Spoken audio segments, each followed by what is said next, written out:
तो भाई लग रहा था कि वॉर गेम्स मैच में हमें एक बड़ी टीम देखने को मिलेगी जो कि एक बड़े मेगा बेबी फेसेस के साथ होगी, जिसमें John Cena, Cody Rhodes, CM Punk, Roman Reigns और जे ऊसो जैसे सुपरस्टार्स होंगे। लेकिन कल जिमी ऊसो की अनाउंसमेंट के बाद अब लग तो नहीं रहा है कि John Cena war games match में जाने वाले हैं। तो भाई मैच में ना सही लेकिन पिक्चर में जरूर हमें सीएम पंक, कोडी रोड्स और जॉन सीना एक साथ देखने को मिल रहे हैं। अभी रॉ में इंटरकॉन्टिनेंटल चैंपियन बनने के बाद WWE ने जॉन सीना का फोटोशूट कराया होगा, जिसकी पिक्चर उन्होंने रिसेंटली ही निकाली है। यहाँ पहले तो हमें उनकी बहुत सारी इंटरकॉन्टिनेंटल चैंपियनशिप के साथ पिक्चर्स देखने को मिल रही हैं और भाई मानना पड़ेगा ये टाइटल उन पर अच्छे खासे तरीके से सूट कर रहा है। वैसे तो बहुत सारे फैंस का मानना है कि वो व्हाइट वाला पहले जो इंटरकॉन्टिनेंटल चैंपियनशिप थी वो भी जॉन सीना के ऊपर अच्छी लगती, पर मेरे हिसाब से ये वाला टाइटल कुछ ज्यादा ही अच्छा लग रहा है। लेकिन इन पिक्चर्स के साथ WWE ने जॉन सीना, कोडी रोड्स और सीएम पंक की भी एक पिक्चर निकाली है जो कि इन्होंने साथ में ही खिंचवाई है। अभी currently CM Punk world champion है, कोडी रोड्स WWE चैंपियन है और जॉन सीना इंटरकॉन्टिनेंटल चैंपियन है। तो तीनों हमें अपने तीनों टाइटल के साथ देखने को मिल रहे हैं। ये पिक्चर सीएम पंक ने भी अपने इंस्टाग्राम पर पोस्ट करी है, जहाँ वो थैंक्स कर रहे हैं मेमोरीज के लिए। वैसे भाई पिक्चर के साथ साथ अगर ये तीनों मैच में भी एक साथ होते तो मजा आता।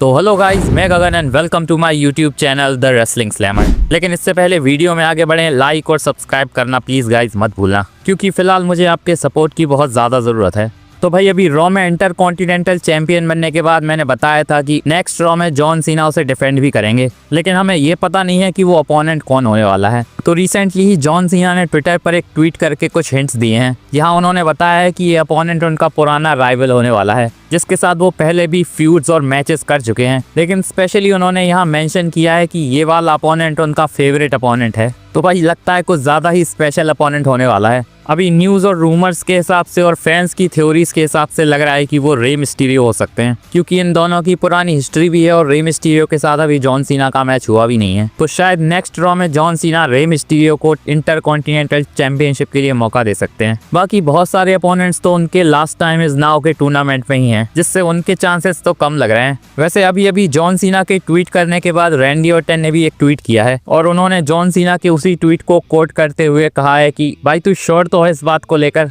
अभी फिलहाल पता तो नहीं है कि रैंडी ऑर्टन इस ट्वीट से कहना क्या चाहते हैं, लेकिन भाई कहीं रैंडी ऑर्टन ही तो नहीं होने वाले वो अपोनेंट। वैसे ऐसा हो सकता है क्योंकि रैंडी ऑर्टन और जॉन सीना खुद ही कह चुके हैं कि दोनों स्पेशल अपोनेंट हैं एक दूसरे के। बट एक नेगेटिव फैक्टर ये है कि रैंडी ऑर्टन और जॉन सीना का मैच पहले ही हो चुका है, तो शायद दोबारा WWE ये मैच ना करवाए। बाकी अभी तो रैंडी ऑर्टन का ही अता पता नहीं है। बहुत टाइम से रैंडी ऑर्टन हमें WWE में देखने को मिल ही नहीं रहे हैं। पता नहीं अचानक से WWE ने उन्हें गायब ही कर दिया है। लेकिन अभी रिपोर्ट्स आ रही हैं कि दिसंबर 5 के स्मैकडाउन के एपिसोड में वो एडवर्टाइज हैं। पर ऐसा बहुत बार WWE कर चुकी है कि एडवर्टाइज तो कर देती है सुपरस्टार को, लेकिन वो वहां अपेयर नहीं होता। अभी देखते हैं रैंडी ऑर्टन के साथ क्या होने वाला है।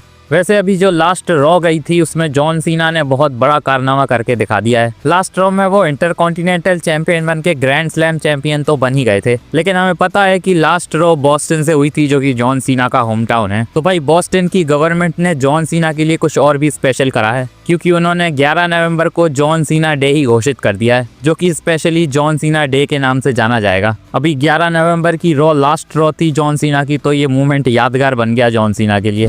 तो भाई कल की स्मैकडाउन में हमने देखा था कि ड्रू मैकिंटायर ने सस्पेंशन से रिटर्न करके वॉर गेम्स मैच के लिए द विजन टीम को ज्वाइन कर लिया है, और स्मैकडाउन में हमने उन्हें और पॉल हेमन को हाथ मिलाते हुए भी देखा था। तो इसकी एक पिक्चर उन्होंने इंस्टा पर डाली है, जिसके कैप्शन में उन्होंने लिखा है कि डेविल ने डील मेड कर ली है। अब यहाँ वो डेविल खुद को बता रहे हैं या फिर पॉल हेमन को, ये नहीं पता। लेकिन भाई वॉर गेम्स के लिए अब डील तो हो चुकी है पॉल हेमन और ड्रू मैकिंटायर के बीच में। अभी लेकिन हमें पता है कि ब्लड लाइन से क्योंकि पॉल हेमन जुड़े हुए थे तो ड्रू मैकिंटायर भी उन्हें पसंद नहीं करते। लेकिन अब क्योंकि पॉल हेमन दूसरी साइड चले गए हैं तो शायद ड्रू मैकिंटायर के लिए वो अच्छे हो चुके होंगे। अभी वैसे बहुत सारे फैंस का मानना है कि भाई कोडी रोड्स क्योंकि दूसरी टीम में है तो ड्रू मैकिंटायर इस टीम में आ गए। लेकिन भाई दूसरी टीम में सीएम पंक भी हैं, जो कि ओल्ड राइवल रह चुके हैं ड्रू मैकिंटायर के। 2024 में हमने इनकी बहुत ज्यादा तगड़ी राइवलरी देखी थी, तो शायद यहाँ लग रहा है कि एक तीर से दो निशाने लगाने वाले हैं ड्रू मैकिंटायर। अभी ट्विटर पर भी उन्होंने सीएम पंक की एक पिक्चर पोस्ट करी है, जिसे देखकर लग तो रहा है कि भाई बंदा बदले के मूड में है।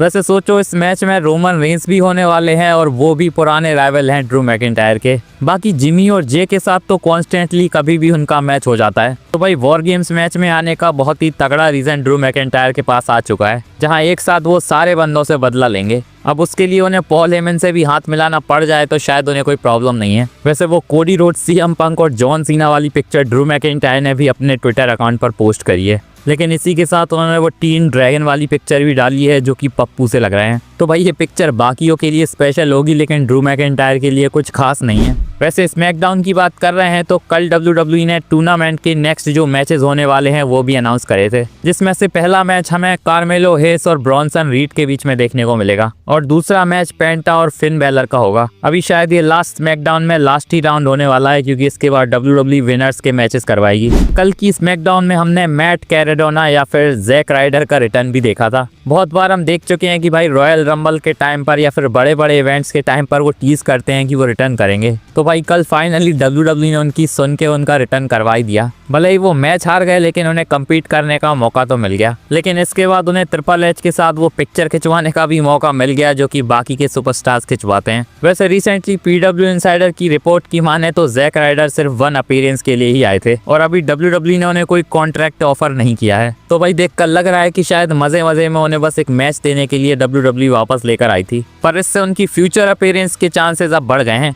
अभी वैसे रॉ में भी एक मैच होने वाला है सोलो सिकुआ का जो कि मिस्ट्री अपोनेंट के साथ होगा और बहुत ज़्यादा रूमर्स आ रहे हैं कि ये अपोनेंट जो हेनरी हो सकते हैं। अभी PW इनसाइडर की रिपोर्ट के हिसाब से जो हेनरी ने नया कॉन्ट्रैक्ट WWE के साथ साइन कर लिया है और NXT के मेन रोस्टर में ऑफिशियली शामिल भी हो गए हैं। तो भाई अब लग रहा है कि हो सकता है रॉ में जो हेनरी अपेयर हो जाएं और अपेयर होने के साथ साथ उनके एडवांस होने के चांसेस भी बहुत ज़्यादा हैं। जो हेनरी को मैट कैरेडोना या फिर जैक राइडर समझने की गलती नहीं कर सकते। वैसे अभी रिसेंटली रसल बोर्ड की एक रिपोर्ट की माने तो WWE का फिर से प्लान है स्मैकडाउन को 3 घंटे का करने का। अभी कुछ टाइम पहले से ही WWE ने स्मैकडाउन को 2 घंटे का करा है और जिस हिसाब से स्मैकडाउन की हालत चल रही है वो 2 घंटे भी बहुत ज़्यादा लगते हैं। बहुत सारे फैंस तो अभी से क्रिटिसाइज कर रहे हैं कि भाई 2 घंटे ही ठीक है स्मैकडाउन के लिए, लेकिन WWE लास्ट ईयर की तरह फिर से ये वाला एक्सपेरिमेंट करने वाली है। अभी बताया जा रहा है कि जो पहली स्मैकडाउन हमें देखने को मिलेगी जनवरी की, वहीं से हमें 3 घंटे की स्मैकडाउन देखने को मिलेगी। वैसे लास्ट ईयर जब WWE ने ऐसा किया था तो शुरुआत में तो हमें बहुत ज्यादा बुरी स्मैकडाउन देखने को मिली थी, लेकिन इसके बाद WWE ने स्मैकडाउन को अच्छा बना दिया था क्योंकि उस टाइम पर रेसलमेनिया सीजन आ जाता है। तो हो सकता है अब की बार भी कुछ हमें ऐसा ही देखने को मिले।